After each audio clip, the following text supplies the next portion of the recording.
Hello again, ladies and gentlemen, and I wanted to return to this conversation we were starting to have a number of days ago about sort of what this channel is all about, and also it kind of hints at something maybe just a little bit more important about why I go through this. Why do I do this, and what am I doing it for?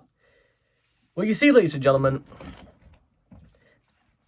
you may have heard the news that Rupert Murdoch is now standing down, and he is now giving the reins of his multimedia empire over to his eldest son. Now, it is also worth remembering, ladies and gentlemen, and our opinions on Rupert Murdoch are, well, I can probably hazard a guess because I'm not a particularly big fan of his empire, nor am I a particularly big fan of Rupert himself, but that's besides the point. It is also worth reminding ourselves, ladies and gentlemen, that Rupert Murdoch is in his 90s. He is, there's no other way of saying it, he's not a young man anymore. And for that matter, hey, I don't even consider myself a young man anymore. Hell, I'm only 25 and I already consider myself at that stage of my life where it's time to move on, to settle down, to try and just go at life at a more gentle, maybe just a little bit more of a slower pace, because it's not because I haven't exactly, had the chance or the opportunity to do anything wild or extravagant in my time. There's plenty of time for that to come, but because doing things wild and extravagant and spontaneous is not nearly as spontaneous as you might imagine. It actually involves quite a lot of forethought, a lot of generous thinking, intellectual consideration, all the rest of it. Things that are done spontaneously are just sort of things that, for the most part, will only be lived to regret. For example, just randomly shouting something or screaming something in the street might be considered spontaneous, but it won't matter because if it doesn't serve any purpose whatsoever, then its function is completely worthless. Or if we scream or say something that we know fine well we regret, then it will draw the wrong sort of attention, and then consequences that follow will be absolutely of our making because of the choices we made. You may remember, ladies and gentlemen, it's a very popular thing I come back to, and that is we are responsible in life for the choices we make. We may like to say that it's because of somebody else, or that because of our environment, it's caused us to act irrationally. But the facts of the matter are these, ladies and gentlemen, is that if we were really that badly impacted by other people, then what happens in the periods of time when they are not around, or we have absolutely no other thing to fall back on? And when you realize that, you begin to realize that actually our actions, our choices are actually our own, and we can choose to do something about it, but choosing to do nothing also involves a choice. It involves the choice of nothingness. And unfortunately, ladies and gentlemen, one thing you'll kind of understand for any younger viewers out there is that the choices you do make, and the choices you will make, and the choices you are going to make are of much more importance. They are significantly more detrimental to the things that we do later in life, probably more than you might be thinking of at this moment. And I say this because I feel as if I've made quite a lot of opportunities and quite a lot of mistakes in my time, but that doesn't mean to say for any one instance that I can't learn from my mistakes, and they will become my successes. My mistakes will lead to me trying and wanting to do better.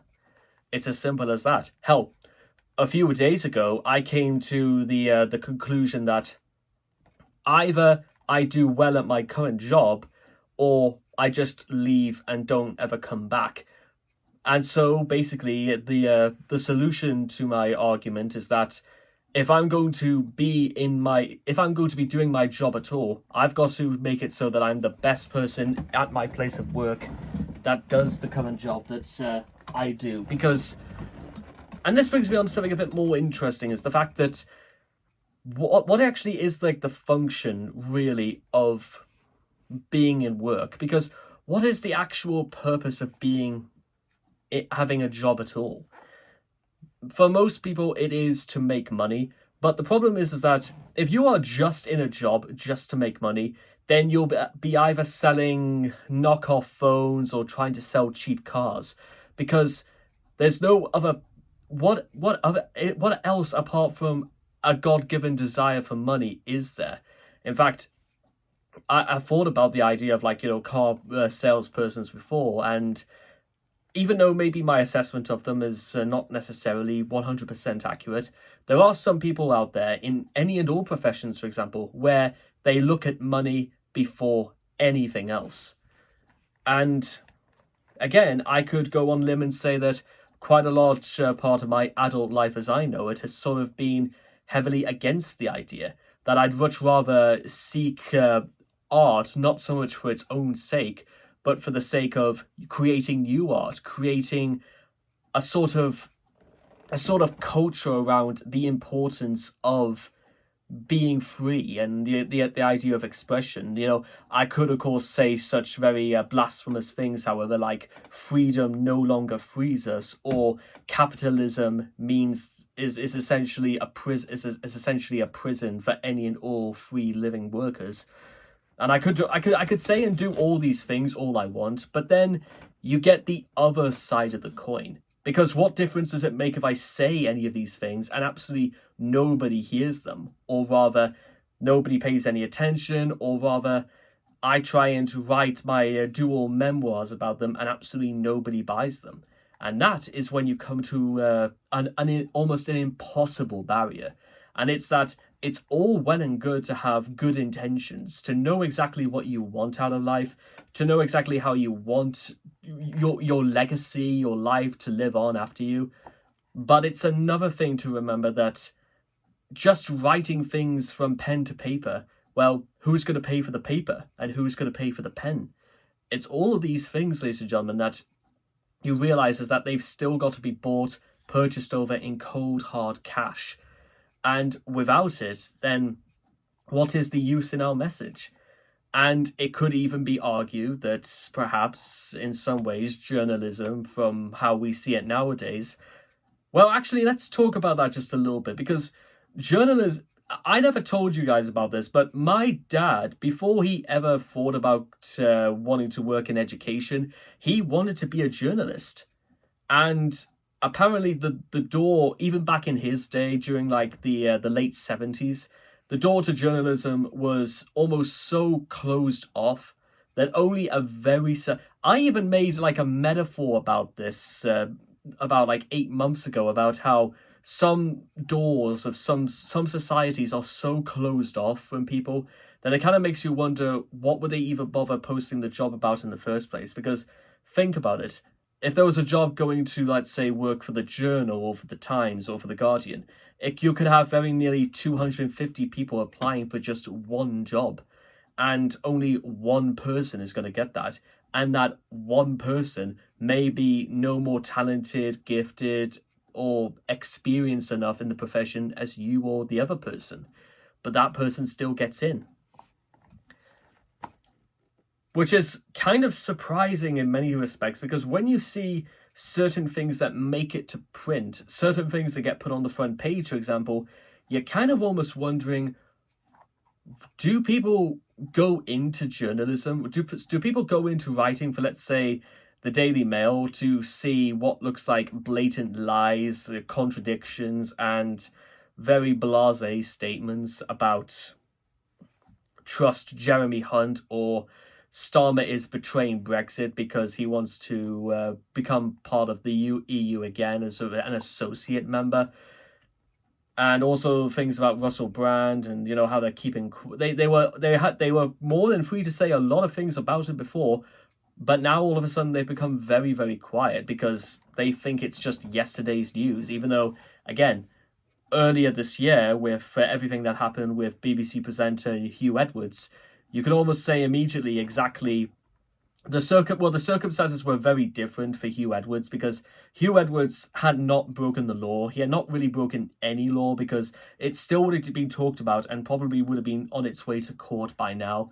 Russell Brand, again, is the evidence is a little bit more mounting, but the issue we have is that the press seem to have almost forgotten the concept of innocent till proven guilty. But at the same time, you could just easily say it's not necessarily the function of a newspaper like The Guardian or the Daily Telegraph or the Express, or how even the Metro or the Daily Star or the Sun. It's not their job to tell people, what exactly is right or wrong.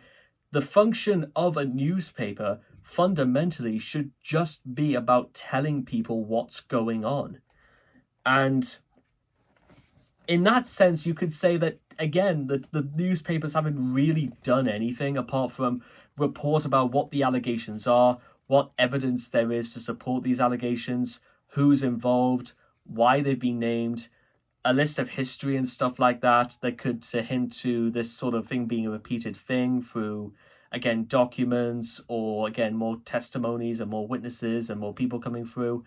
There's a lot of things that actually you could forgive newspapers quite a lot for choosing that, but then again, they're not really choosing sides either, because again, they're just really saying what's going on, which is why I think it's very, very important for us to understand that, yes, us ordinary people, our opinions about Russell Brand may vary from what his politics are like, from wanting a revolution to is he necessarily, as slimy as some people make out, which, again, if that, it makes you kind of almost wonder, like, what was even the point of him getting married to Katy Perry at all? Because what I found very interesting about the whole thing with Katy Perry is that I remember when the news broke, and I was like, because I was like into pop music at the time, and I came away with the impression that, to be honest, Katy Perry and Russell Brand did not like each other at all, and they just did it just to like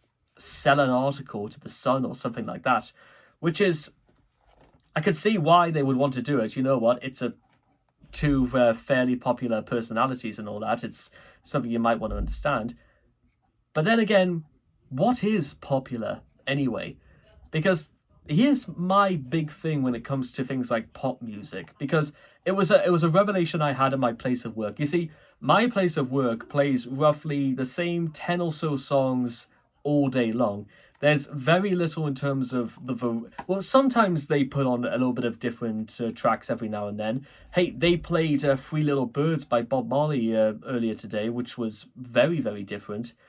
But aside from that, it's basically Katy Perry, some terrible cover of Seven Nation Army.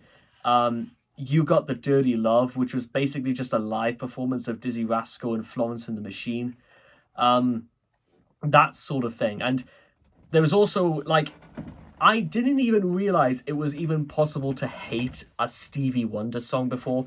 But if I had to listen to Sir Duke like one more time in this place, I'm gonna like flip my lid, because I like the song Sir Duke, I really do. But I don't want to hear it any more than, let's say, maybe once every like a month or something like that. Especially because you do realize that actually Stevie Wonder has so many songs to his name. And you're telling me Sir Duke is the one they're just going to repeat? They can't put on like Superstitious or, Saturn or As or If It's Magic. Now, you could maybe say that the place doesn't have the license for that sort of thing. But then I say, how do they get the license to play things like Get Lucky, and they can't afford to get the license to play Poker Face or something like that? You gotta tell me that there's got to be like that. What I'm saying is that there's got to be ways around this, especially because they will play things like, again, Get Lucky or something like Rollerblades or Paper Planes 1 minute, and then they'll immediately put on Got to Get You Into My Life by the Beatles the next. Nothing against them, it's just you catch on that the music needs a bit of a lift.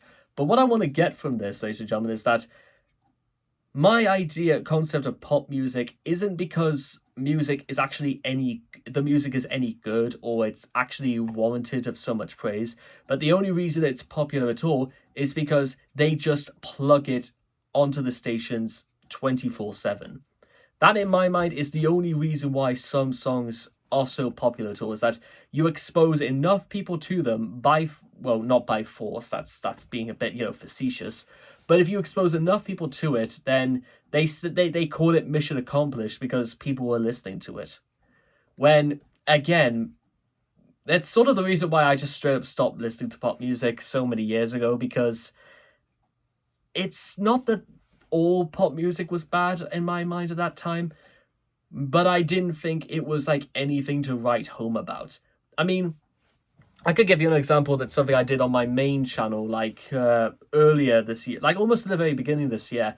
I took a look at a 2015 song, I think it was, a 2015 song by Demi Lovato called Heart Attack.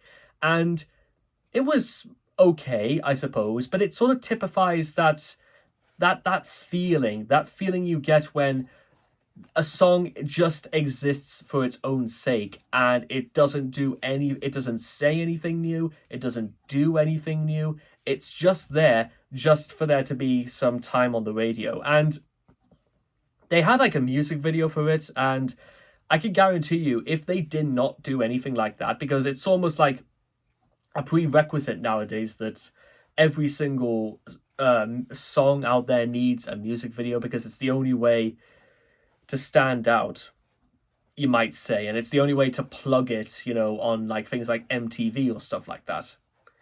And this is a problem, ladies and gentlemen, because just like with everything else wrong with the world, if the idea comes about that if you just throw money at something and you just pander to your audience in such a very cocky and dishonest way, it makes the producers, it makes the people who work in studios and stuff like that, it makes them think that there is actual warrant to the things that to their practices, when in reality it's not very good. And again, it's something I have to emphasize is really, really important. You can't just throw money at something and expect people to say that's... I wrote stories about things like this, about how people like legitimacy, authenticity, talent. They appreciate and like that a lot more than people who just have money.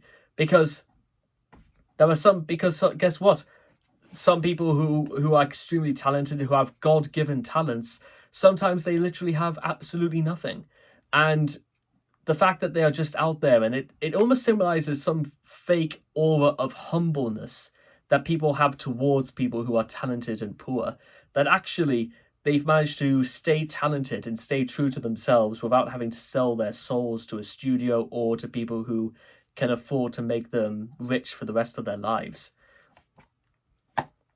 Which is I think a very interesting idea, and it's something I've explored in like several stories I've done over the last couple of weeks. Which is, again, one thing I really want to like make clear in this sort of video is that I could just throw all my money at this. I could put this through the ringer through things like creative editing, and I know how to edit videos. I know how to put animations in. I know how to put like funny clips in. I know how to do all that jazz. But sometimes I just like the rustic, unfiltered, just one-on-one encounter like these videos do have, because I think that makes it more personal, and I think it makes some of the things that come out of my mouth just completely my own. I don't script anything I do either, at least when I'm like doing videos like these. I just say what comes from the heart, because I think that's more important. I think it's more important to say what you actually feel rather than what you think people want you to say. I just want to tell you guys exactly how I really feel. And if I'm going to tell you what I really feel, I feel that 98% of the time newspapers pander to whatever audience they know is going to read them. Of course, The Guardian is not necessarily going to encourage people from the right who've been hard Tory supporters for years. I don't think The Guardian is going to convince them otherwise overnight. But then again, it's not really that sort of demographic. The Guardian's demographic are people who maybe vote Labour, possibly are socialists, possibly are communists, possibly people who just want a different alternative. And when you consider, again, the size of Rupert Murdoch's media empire, you begin to realise just how much say and stock he actually has into so much of the news that we consume, we read, we touch, we taste, we smell every single day. It's basically all around us. And that's kind of why it's more important that even if, again, you don't agree with the views and the things that they say in The Guardian, at the very least, The Guardian exists. Because if we only had one form of media, if we only had one form of report, if we only had one form of journalism, that would be wrong and would be completely abhorrent to journalism for years to come. Because very soon, ladies and gentlemen, there might come a point, ladies and gentlemen, where we go from like diverse and very, very different introspective news articles, and then we'll have one type of news article, and then they will completely outlaw things like, the Guardian's they'll outlaw the Guardian, they'll outlaw things like the Independent, the Eye, and they'll basically rub out any form of left wing media, in journalistic form, possibly even in television form as well. They'll make shows that are more conservative. They'll make Strictly Come Dancing last for 100 years. They'll completely dig up and resurrect Bruce Forsyth if it means that there'll be some state of normality to the world. But unfortunately, ladies and gentlemen, you have to understand is that if that sort of world did exist, a world where there was only sort of like one media outlet, only one real way to actually grasp at things about what's going on in the rest of the world, if everything was as biased and as right-wing as The Sun, The Express, The Telegraph, The Mail, and even The Times for that matter, if we threw all of those in and we just say we'll outlaw everything else, then you create a one-party, one media outlet country, and then it basically turns people into the direction of fascism. Because when you start outlawing things that have a different opinion to you, for better or worse, you start setting an unprecedented level of power that, if it's almost impossible to overthrow, then they're going to make it that way. They will establish a revolution to safeguard the future from it ever happening again.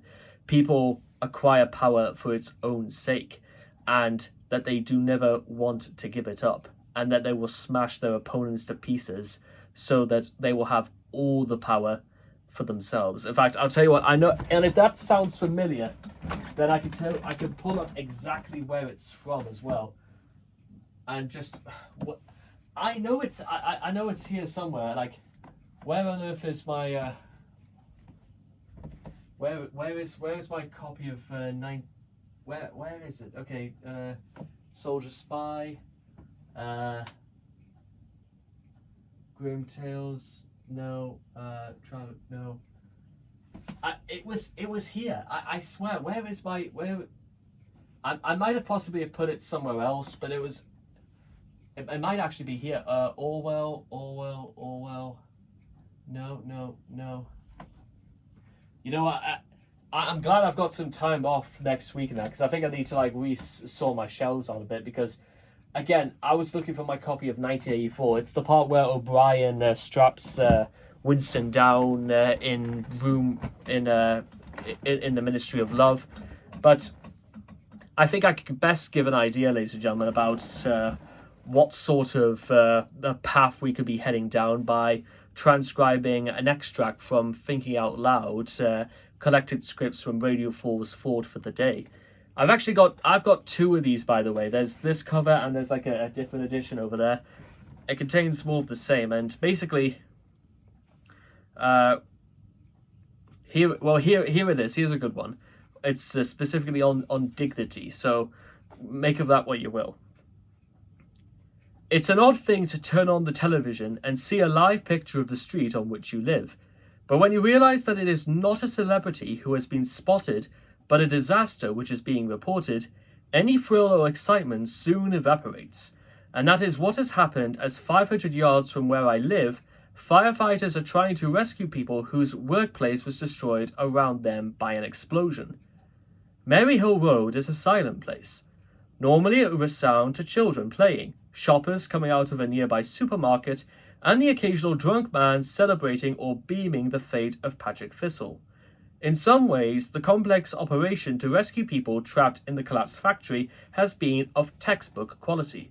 The emergency response systems worked well. But it is not satisfaction you see on the faces of the rescue staff, nor is it boredom, even though there have been long times of waiting. The mood, if one could call it that, has been one of dignity, which is perhaps the most appropriate gift to offer to those who are injured or anxious or broken. Dignity, as when tough men tenderly comforted each other when they realized how close they had come to losing each other. Dignity, as when fire and police chiefs dealt only with fact and eschewed sensational speculation. Dignity, in the way rescuers handled the dead in body bags as carefully as they carried the living. Such dignity, it would have warmed the heart of Wole Soyinka, the Nigerian writer and Nobel Prize winner. A fortnight ago, in the Reef Lectures, he lamented the absence of that quality where it is most needed. Dignity, evident in Maryhill this week, but less so in the treatment of captives whether in Iraqi prisons or British jails, and not always evident in the way we suspect, rather than respect the strangers who live among us. Wole Soyinka's claim was that only human beings can rob the dignity from others.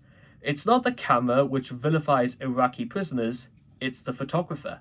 It's not exile which demeans asylum seekers, it's the persecutors in their home country and the staring neighbours in the host community. So now I understand why I am moved by the story of Jesus kneeling beside a woman who was about to be stoned. He was letting his dignity bend low to restore hers. And now I know why I admire the woman who tend the dead Christ at the foot of the cross. Like the police and ambulance staff and rescuers in Maryhill, they revere rather than degrade the human face of God.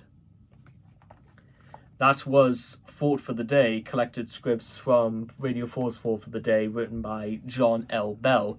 At the very least, they were collected from those. May 14th, 2004, apparently, was when that particular script was transmitted to broadcast. And if you are at all interested in knowing exactly what some people have to say, is that tune into BBC Radio 4 at approximately 10 minutes to 8 every single day, and you might be able to hear something that might make you think just a little that actually there is something to look forward to, because as they spoke so much about the issues of dignity, it's very interesting to know exactly how much dignity there is in the British media as we know it. What dignity is there really, apart from telling people things are going to get worse because taxes are completely irreversible, but yet we can also print glorious and spectacular stories about Charles III's enormous banquet at Versailles, whilst also trying to play off the idea that actually this is somehow normal and this is something that people have to get used to. The idea that the rich people will always be rich and they will never face justice, and that working people, the poorest members of society for that matter, will be degraded, humiliated, and thrown alongside as more poor people will come to fill their places. Because one thing's for sure, ladies and gentlemen, when you're at the very bottom end of society, there are no more evils. There is no real dignity or squabbling. They are all hauled into one small corner and they are left there to die. That is sometimes how I feel like the media really does treat us, ladies and gentlemen. I feel like the media treats us as though we are so unimportant and that they hold the least amount of respect or hold us in the least level of regard possible, that not only does it not matter, but it makes you wonder why something like The Sun will just turn around one day and say, why aren't you buying our newspaper? Do you really think we've gone to all this effort to killing all these trees, to underpaying all our staff just to tell you people about such and such a thing that you won't believe in? How dare you? I reckon that's probably what's going to happen long before there is any semblance of dignity in the British press. And that is the thing I kind of wanted to illustrate, ladies and gentlemen, is that With Rupert Murdoch setting down and stepping aside whilst he is in his twilight years, it's also worth reminding ourselves what sort of empire is coming. How do you transfer the hands of an empire from one man to another? And in what way, ladies and gentlemen, how many ways do you suspect they're going to continue in this regard, in this style for all of us? Because one thing's for certain, ladies and gentlemen, it might not even matter in the end who you are, what you are, who you are, when you are, or how you do. It will simply be, you are doomed to us. Because if we say it, then it must be right. Which is actually, ironically, something that the Daily Express said earlier today, is that if Jeremy Hunt says it's true, then it must be right. But not everybody agrees that they're right, ladies and gentlemen. Not everybody agrees the right wing are the ones in the right. Thank you for listening, and let me know as well if you want me to possibly go over more such stories on this sort of scale and this sort of level as well, because I enjoy doing these things. If it's just to help, possibly even me, just to shed a little light, to make things basically a little easier perhaps to understand, because there is so much about this world that I still don't quite understand, ladies and gentlemen, but that does not stop us from trying. It should never stop us from trying. It should never stop you from ever trying. Thank you.